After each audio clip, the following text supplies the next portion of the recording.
got no swell. No swell. I don't mind though because I'm live from now through till 5 p.m. So I'm good with no swell today. Oh wow, yeah, you got swell for We sure. definitely got swell. Send It's it all on down. it's all very straight-hander-ish, but we have swell. So Yeah. Sure. Send it our way. yeah, absolutely. So how are you on this lovely morning? Where are I'm we? good. We are And I Friday, thought I aren't we? nailed it. I was like, yeah, got everything set up, everything's working, like we're on time. I was like, this is epic. Oh, how's it going? So Kira's down playing with a new skateboard. Yep. So it's Friday of week 3. So we're almost at the hump. Sunday's the hump. We're almost there. We've done it. We're there. It's all downhill from here. Woo! I'm 1 week ahead of you. I'm sliding already. I'm excited. You're already celebrating. Yep. Nice. So I last night I decided to watch The Social Dilemma with the kids. Now I think we mentioned this the other day, didn't we? Yeah. So, well, that was really interesting. So, Kiralee is only 8, going 9. So, she sort of went, "When's the interesting stuff happen? When's something going to happen?" They're just talking. Yeah, mate, just keep listening. Just pay attention. And funnily enough, we got probably 3/4 of the way through it, and I said to Kobe, now Kobe's 13. Any of this sound familiar, mate? Kiralee pipes up, "That's you, Kobe."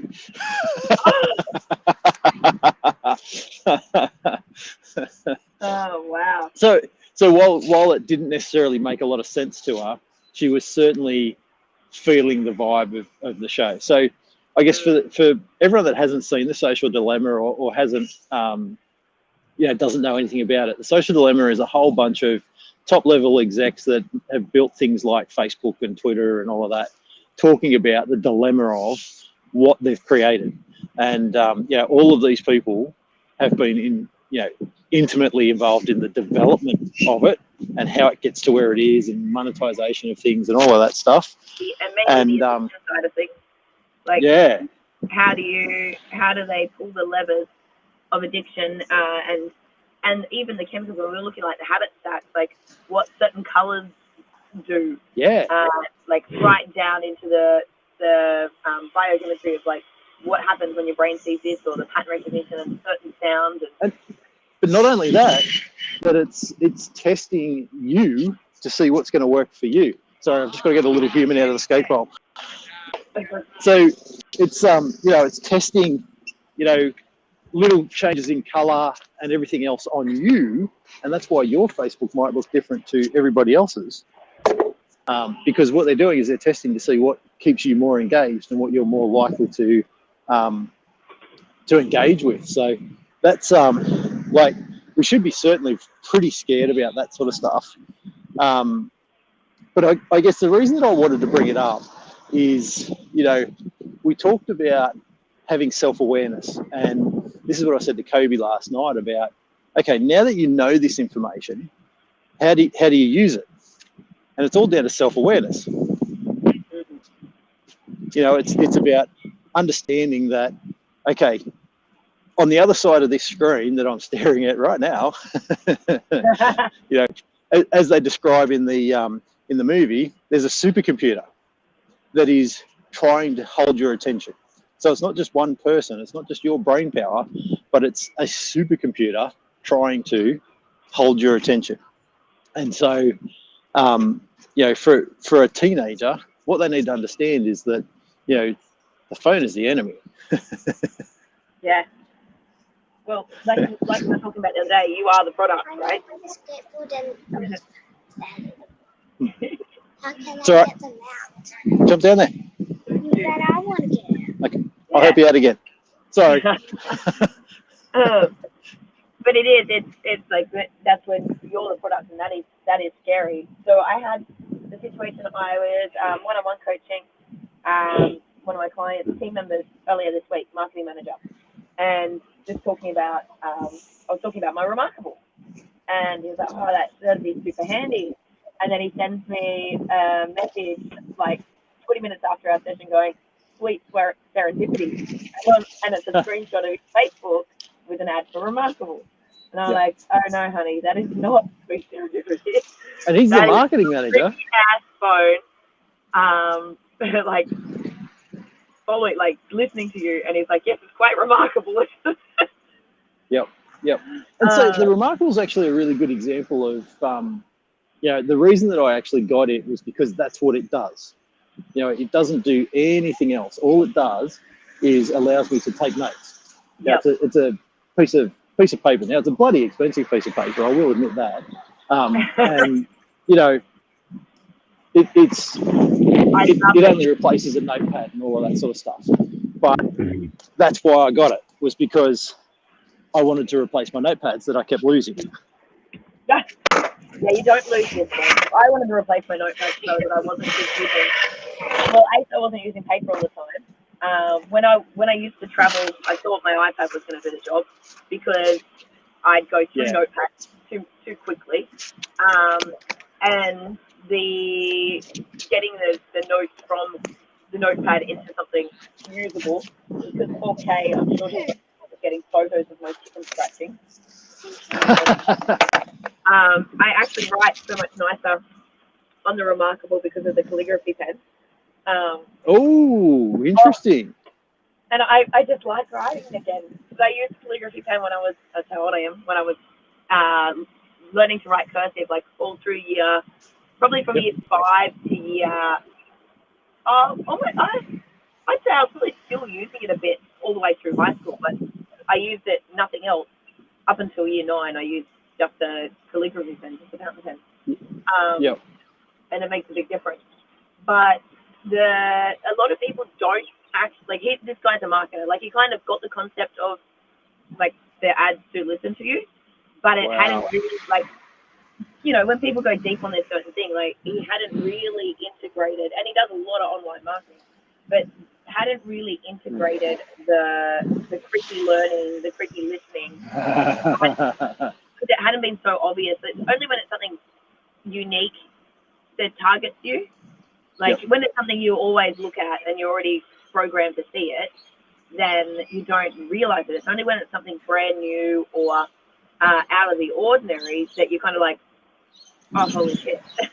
But there is two things, right? There's the reticular activated system, which opens you up to seeing something. Like hypothetically, it could have been in his feed for ages, but he's never noticed.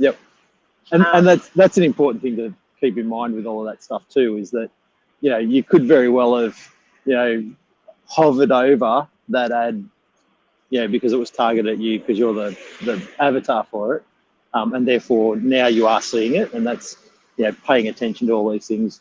Sometimes things you only start noticing because you start noticing. Well, there's this whole thing, they talk about it. The key example is when you go to buy a car or you buy a new car, right? And a perfect example is when I bought my Mini. So I was like, oh my God, brand new Mini. I was so excited. And I live in Melbourne, fucking mini capital of the world. And I've like ordered my Mini, and it's going to take 8 weeks because, it's got to have a custom Mini. And then we'll go out with my team, and I'm going to show you the surf. And everyone's like, oh, there's a Mini, there's a Mini, there's a Mini. I'm like, oh my God, there are so many Minis. Like, how does that I'm not actually that cool. I've never ever seen it. Why did everyone get one now that I've got one? Like, what the hell? And have you ever, like, even with when I got my van, the high aces were brand new. And, like, you hadn't seen, I was like, I've never seen one like that before. And then you're driving on, and you're like, what was even funnier was when they were brand new, other high ace drivers would wave at you as you drove past. I thought that only happened when I had my Lotus. Lotus drives is beep, beep, beep. You're on the other side of the highway, though. Beep, beep, beep. It's a cult thing, though, isn't it? That's a cult thing. The Lotus is just like a cult thing. But it's because we've made the unfamiliar familiar, so our brain now recognizes it, and where it would have been filtering out, it kind of comes into that, like your brain is constantly filtering what's important, not important, what's important, not important. And it's like the intake And so until you make it important to you, and this is, oh God, I'm going on a full rant now. But like the importance of having your goals visible and actually tangible, to bring that into reality and to start programming your brain to find ways to connect the dots to be able to bring that into your reality. So it's that it's the way that you're programming and making something important. But that's what Facebook does. They do things to make, or other socials, to make it important to you. Like bring up an ex-boyfriend, ex-girlfriend photo that they haven't even just posted. Yep. Just to send you off down a rabbit hole. Yeah, just because they're like, oh, what will actually get their attention? They haven't been paying me attention. I've got to do something important or note to them, or trigger, most likely, something that's going to trigger. And so that's why people are like, oh, someone liked your photo and you're like, dang, I posted that like weeks ago. Where, like, are they posting? Like, why are they going that far back in my feed? Actually, they didn't. Facebook just decided they might have seen something else of yours recently, and it's realized you've got interest, and then it's to hook you back. It's showing them something else. Yeah. And it's really interesting in the movie. They talk about how they don't actually understand themselves how the algorithm works, because the algorithm is constantly evolving and changing itself. And so what that means is that, they come up with this concept and they drop it in, and then it creates itself and keeps evolving itself. So for every single person, it's slightly different, but it's just totally changing itself and modifying itself to be so targeted to you. And I guess the thing that was particularly scary is there's no regulation on it. No. It's like Terminator inside your computer. Yeah. Now, I didn't actually bring it up so that I could bag out the big media companies and the big social companies, because that wasn't really the point of where I was trying to go with it. It's more about, talking with Kobe about, okay, so how do we deal with this? Like there's this thing that's trying to take us down, and how do we deal with it? And it's all about that self-awareness. And I thought that's actually really important as we're trying to lead ourselves better, is that we don't know what we don't know until we know it. And then when we know it, sometimes we still don't know how to deal with it. And so what it's about is... We have a knowledge problem, we have an implementation problem. Yeah, and so what we need to do is firstly be self-aware. Just be aware of what things are taking us off course. If I know that alcohol, upsets my sleep, then pay attention to that. Notice it. If I know that sugar gives me a headache in the morning, then pay attention to that and, be self-aware of it. And the same with distractions. Whatever those distractions are, it doesn't have to be just social media. It's just particularly focused on distractions. But whatever those distractions are, be aware that they are a distraction and get to the bottom of why they are a distraction. And the permission point, we've done a lot of work around like where we give ourselves permission to procrastinate. Yeah, so absolutely. When you're noticing the distraction, listen to the voice in your head that's giving you the permission. Like when you go to scroll on your phone, like what is the conversation that you're having inside of your head about why it's okay, why to do that over something else. If you sit down and you're watching just another episode, there's probably a voice running in the background that's giving you the permission to do that. Like, oh, you've had a hard day, or like it's telling you it's okay to wait till tomorrow to do the other thing, or you can start exercising. So I can go to bed early tomorrow. Like, just start to recognize the permissions that your brain's giving you to be distracted or to procrastinate and not take the action. Yep. And that, I reckon that's the piece for today, is notice your distractions and where you're giving yourself permission, and refine one of them. Yeah, and ask yourself, are you in control? Yeah, because that's the big thing, isn't it? Are you in control? Beautiful. Very I'm going to good. get out of the way of sunrise for a minute, Stephen. Right. I don't know if the sunrise. I think the sunrise today is actually almost too bright for me to show off. Yeah, it is. I think, and mine's not picking up too because it's blowing out, but It's just blowing out. So, yeah. but wow, the surf is getting bigger and bigger. Lucky you. Lucky you. Apparently, ours is going to get smaller and smaller. So by the time I can surf for it. Well, the sun's actually blowing out, but I'd say it's a solid 6 foot down that end there. Wow. All right. So I won't see you on the 9:45 then. Well, someone's going to want to surf. Yeah. Well, you guys enjoy that. The reflection session will go ahead at 9:45 as a recording for you. Nice. And of course, for everyone else, have an epic Friday. It's we're rolling into the weekend.